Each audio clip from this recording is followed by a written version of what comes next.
கோவை மாவட்டம் மதுக்கரையில் 2 பேரை கொன்ற ஒற்றை யானையை பிடிப்பதற்கென கொண்டுவரப்பட்ட மிஷன் மதுக்கரை மகாராஜ் திட்டம் வெற்றிகரமாக முடிவுற்றது. தொடங்கிய சில மணி நேரங்களிலேயே இந்த பணி வெற்றி பெற்றதாக வனத்துறையினர் தெரிவித்துள்ளனர்.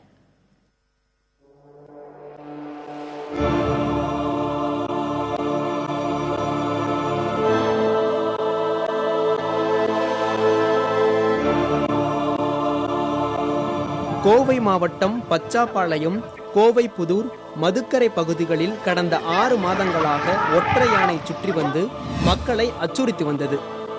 இரவு நேரங்களில் வனப்பகுதியை விட்டு ஊருக்குள் யானை நுழைவதால் வெளியில் நடமாட வேண்டாம் என வனத்துறையினர் பொதுமக்களுக்கு அறிவுறுத்தியிருந்தனர். ஒற்றை யானை தாக்கியதில் வனக்காவலர் உட்பட 2 பேர் உயிரிழந்தனர்.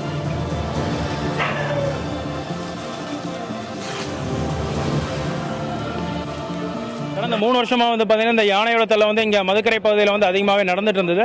இப்போ கடைசியா பாத்தீங்கன்னா ஒரு மாசம் காலமாகவே பாத்தீங்கன்னா இந்த ஒற்றை யானையோட பிரச்சனை அதிகமாகவே நடந்துட்டு இருந்தது. ஒற்றை யானையை மயக்க ஊசி செலுத்தி பிடிக்கும் வகையில் மிஷன் மதுக்கரை மகாராஜ் திட்டத்தை வனத்துறையினர் வகுத்தனர். அதே சமயம் ஒற்றை யானை மேலும் 2 யானைகளுடன் ஊருக்குள் வந்தும் சென்றது. பாலக்காடு சாலையை கடந்து யானைகள் வனத்திற்குள் செல்லும் நிகழ்வை தினந்தோறும் மக்கள் கண்டுகளிப்பது வாடிக்கையும் ஆனது.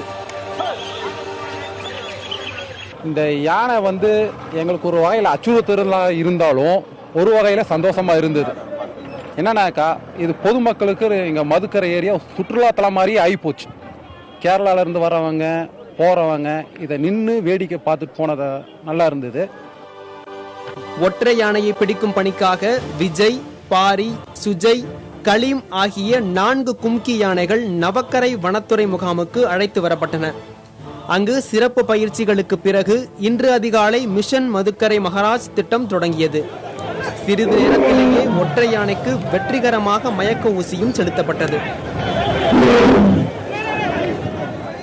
அதை பத்திரமாக நம்ம மீட்பு பண்றதுக்கான மீட்பு பணியை மேற்கொள்வதற்கான ஒரு பகுதி. அதனால எந்த சிரமமும் இல்லாம வித்தின் ஒரு 1/2 an hour நம்ம கும்கி யானைகள் எல்லாமே கொண்டு வரப்பட்டன.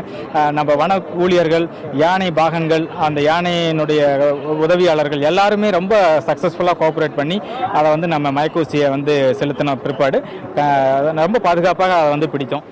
பாதி மயக்கத்தில் இருந்த யானை கும்கியின் உதவியோடு லாரியில் ஏற்றப்பட்டது. அங்கிருந்து ஆனைமலை முகாமிற்கு மக்கள் ஆரவாரத்திற்கு இடையே ஒற்றை யானை கொண்டு செல்லப்பட்டது. பொதுமக்களை அச்சுறுத்தி வந்த ஒற்றை யானையை பிடித்த வனத்துறைக்கு பொதுமக்கள் வாழ்த்துக்களை தெரிவித்திருக்கிறார்கள்.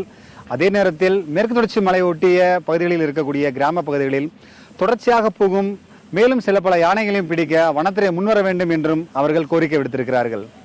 புதிய தலைமுறைக்காக ஒளிப்பதிவாளர் முத்துப்பாண்டியுடன் ஜே மார்டின்.